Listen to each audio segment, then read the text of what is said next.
Bonjour, bienvenue sur le plateau de Jeunes Action, l'émission qui valorise l'engagement et l'insertion professionnelle des jeunes lorrains.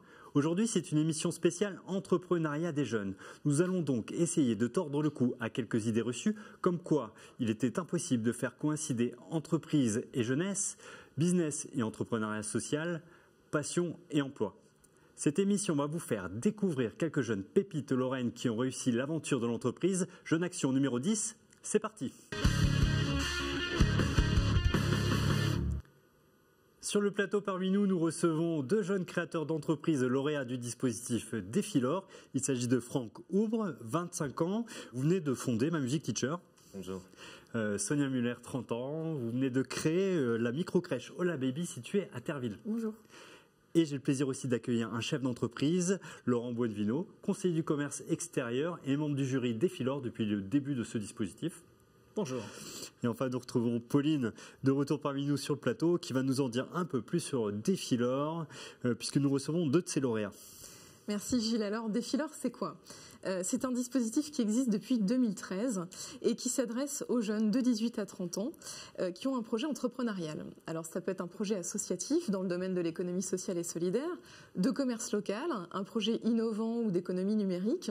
Et enfin, depuis 2015, c'est également des projets cinématographiques comme des courts-métrages, des vidéoclips, etc. Et plus précisément, c'est quoi les objectifs de Défilor ? Alors, deux principaux objectifs, accompagner et conseiller les jeunes qui créent leur projet. Et puis, deuxième objectif, soutenir les projets les plus aboutis, originaux, créatifs et également créateurs d'emplois par une aide financière. Et comment accède-t-on à ce fonds de soutien ? Alors, comme beaucoup de concours et d'aide à l'entrepreneuriat des jeunes, on a besoin d'y être accompagné. Donc en Lorraine, on est accompagné par la chaîne d'accompagnement et le réseau d'appui local, donc les boutiques de gestion, les chambres consulaires, le pôle de l'entrepreneuriat étudiant lorrain. On postule en complétant un dossier. Et puis on passe ensuite devant un jury qui se réunit 1 à 2 fois par an pour attribuer les aides. Et concrètement, Défilor, si vous avez quelques chiffres à nous donner ? Alors, depuis 2013, c'est environ 40 projets qui ont été soutenus dans le cadre de Défilor et près de 50 emplois générés suite à ces soutiens. Merci. Première question à nos invités. Je me retourne vers vous, Franck Oubre. My Music Teacher, votre projet, c'est quoi ? Alors, My Music Teacher, c'est une école de musique et sur Internet pour apprendre la guitare en s'amusant. Force était de constater que l'apprentissage musical a certaines lacunes, on va dire certaines rigidités, et tout le monde ne peut pas se permettre de se payer un professeur particulier. Donc là, l'idée, c'était de créer une solution qui peut être installable sur l'ordinateur, sur mobile, téléphone, tablette, etc. Donc accessible depuis chez soi, 24 heures sur 24, pour apprendre la guitare en s'amusant et en se levant chaque matin en se disant « bah tiens, aujourd'hui je vais m'amuser et je vais apprendre la musique en même temps ». Et comment vous êtes passé de l'idée au projet et finalement à la formalisation de votre entreprise ? Alors à la base, c'était une idée qui est née à mes 14 ans quand j'ai commencé à pratiquer la musique.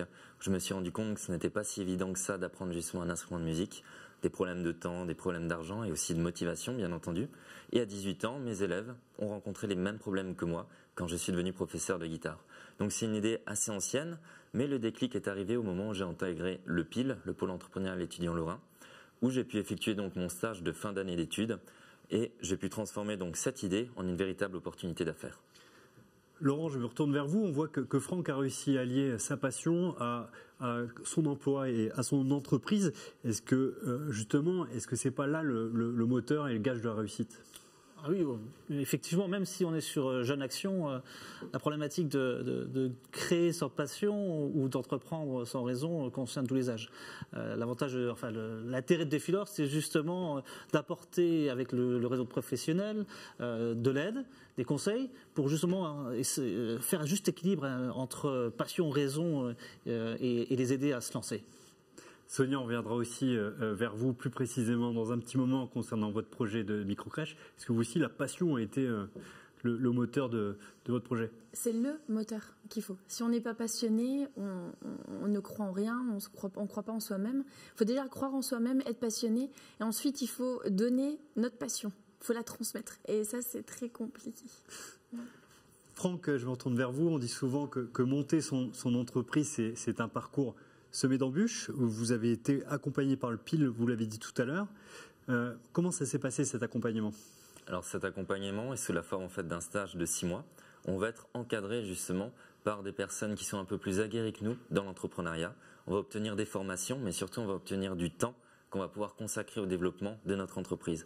Contrairement à des stages classiques, on ne va pas travailler dans une entreprise, on va travailler sur notre projet avec d'autres jeunes entrepreneurs qui veulent eux aussi créer leur projet. Chacun a son idée, chacun la confronte, échange et rencontre d'autres personnes. Autre projet monté et accompagné dans le cadre du PIL et sur la thématique du numérique et de l'innovation. Pauline, vous vouliez nous présenter le projet Andisco. Oui, en effet, nous avons rencontré un autre projet Défilor, tout aussi innovant que My Music Teacher, du côté de Nancy. Donc c'est Mathieu Chevalier et Florian Estève et leur projet Andisco. Alors Andisco, c'est une start-up qui a été créée en novembre 2014, spécialisée dans le développement d'objets connectés pour les personnes fragilisées. Et je vous invite à découvrir les images tout de suite.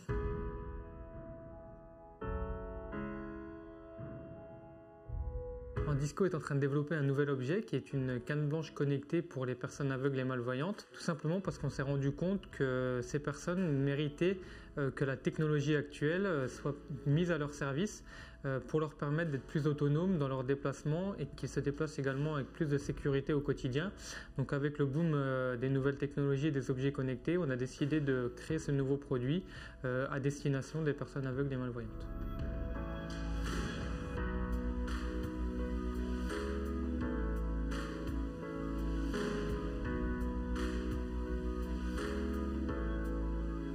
Donc les premières fonctionnalités de la canne, ça va tout d'abord être de la détection d'obstacles en hauteur pour protéger tout le haut de la personne, ce qui n'est pas possible à l'heure actuelle avec une canne blanche normale.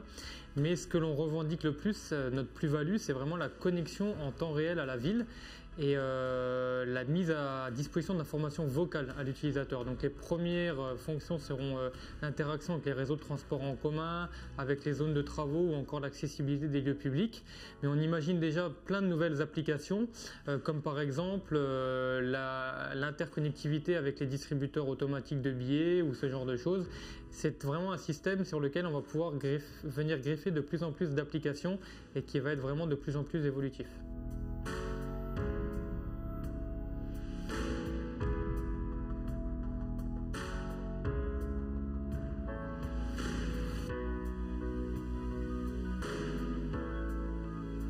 On a connu Défilor en tant que jeunes entrepreneurs par le bouche à oreille et par l'intermédiaire d'autres copains start-upers qui avaient été lauréats des années précédentes.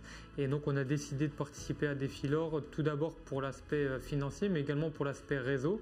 Et Défilor nous a vraiment aidé de par l'expertise du jury, leurs conseils, etc.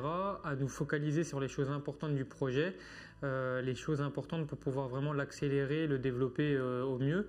Et donc, on ne retire que du bien, évidemment, de Défilor.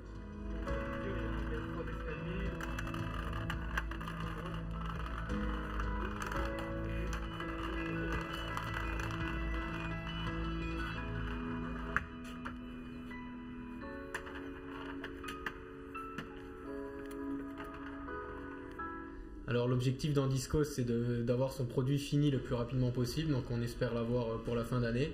Et si tout va bien, nous serons prêts à commercialiser notre produit, à nous retrouver sur le marché pour le début de l'année 2016, donc premier semestre 2016, ce sera de nous retrouver sur le marché et de voir de plus en plus d'utilisateurs de notre solution et que si les gens sont satisfaits, nous c'est notre plus grand rêve, c'est que notre solution puisse arriver sur le marché et satisfaire nos futurs utilisateurs. Autre projet, autre domaine d'intervention et pour le coup beaucoup plus local. Je me tourne vers Sonia. Vous venez de créer donc la micro-crèche Hola Baby sur Terreville. Où en êtes-vous dans votre projet ? Alors, une micro-crèche qui existe depuis 1 an, qui fonctionne très bien. Un projet d'une deuxième en mars 2016, une troisième en novembre 2016. Et une quatrième, et cette fois-ci c'est un projet de franchise qu'on lance à partir de décembre, et cette quatrième est venue à nous toute seule. Voilà, donc c'est plutôt assez sympa et on s'y attendait pas, et voilà. C'est quoi le concept d'Hola Baby ? Apprendre les langues aux enfants d'une manière ludique, pas du tout scolaire et autre que ce qui existe actuellement en France. Et vous en êtes à combien d'emplois créés aujourd'hui ? Alors actuellement sur la première microcrèche, on est à 6 emplois créés, 4 sur la deuxième microcrèche de mars, 4 sur novembre 2016, la troisième, et 4 autres sur la quatrième, donc voilà. Franck, de votre côté, vous en êtes où au niveau création d'emplois ? Alors au niveau emploi, on a créé 5 emplois. Bien entendu, il y a mon associé moi-même et d'autres compétences qui nous ont rejoints dans la communication, dans le marketing et aussi dans le développement informatique. Est-ce que ça a été compliqué pour vous, Sonia, Franck, dans le montage de votre projet? Est-ce que vous avez connu des difficultés pour monter votre projet? Je suppose que oui, forcément, mais est-ce que votre jeunesse a été un frein? Alors, pas forcément la jeunesse pour moi, mais oui, très difficile de convaincre, surtout du côté financier, surtout les banques, c'est les premiers qu'il faut convaincre et malheureusement, c'est le parcours du combattant. Il ne faut pas se leurrer, on peut être passionné, mais c'est vrai qu'il y a un parcours du combattant qui est là et c'est bien d'être entouré, voilà. Franck aussi, de votre côté, ça a été un parcours du combattant? Alors, ça a été au niveau financier, mais le plus dur, ça a été de gagner en crédibilité du côté du simple fait que je suis jeune, j'ai 24 ans, et je n'avais pas d'expérience très forte, on va dire, dans le monde de la création de l'entreprise. Donc il fallait réussir à gagner en crédibilité, par exemple en passant des concours, en passant devant des jurys, etc., pour pouvoir justement faire toutes les démarches pour avoir des financements et pouvoir créer l'entreprise. Laurent, vous êtes membre du jury Défilor. Quelle expérience en tirez-vous? Défilor, c'est 2 étapes. La première étape, c'est les aider à partir du bon pied ou pas partir du tout. Parce que dans certains cas, les projets ne sont pas matures, et il faut leur dire aussi, c'est notre rôle. Ils peuvent être matures 1 an plus tard. Et la deuxième étape, c'est servir le rôle d'accélérateur, de booster, c'est-à-dire leur permettre d'accéder tout de suite, on va dire, aux bons contacts, aux bonnes personnes, ouvrir les bonnes portes et bien évidemment les aider dans toute leur démarche. Et ça, je crois que c'est une étape qu'il ne faut pas du tout négliger lorsqu'on lance un projet. Ce qui se passe, c'est on parle beaucoup de nos amis allemands qui chassent en meute. Nous, on apprend à travailler en bande. En fait, on utilise nos compétences plus anciennes et entre guillemets expérimentées avec la passion des jeunes pour mettre ça ensemble, on va dire en harmonie, pour pouvoir accélérer leur projet. Pauline, est-ce que vous aviez une dernière question à poser à nos invités? Alors oui, moi j'ai une dernière question. C'est quel conseil vous pourriez donner à ceux qui n'osent pas ou qui sont tout fraîchement lancés dans l'entrepreneuriat? Alors c'est d'accepter les remarques des autres, même si elles sont critiques et négatives. Forcément, ça va mettre en évidence, par exemple, les points faibles du projet. Et ces points faibles, il faut les transformer en points forts et réussir de les résoudre. Sonia. Je rebondis sur ce qu'a dit Franck, voilà, il faut accepter les critiques et puis il faut surtout croire en son projet, croire en soi. Si on n'y croit pas, personne n'y croira à notre place. Voilà, il faut foncer, il faut oser. Laurent, le dernier mot au chef d'entreprise? Le dernier mot, c'est qu'à leur âge, si on n'essaye pas, si on n'ose pas, on n'essayera jamais. Merci en tout cas à vous 3 d'avoir été parmi nous. C'est désormais la fin de notre émission. J'espère que vous voyez désormais d'un autre œil l'entrepreneuriat des jeunes. Pauline, on se retrouve au prochain numéro et on se retrouve très bientôt à la rencontre des jeunes Lorrains.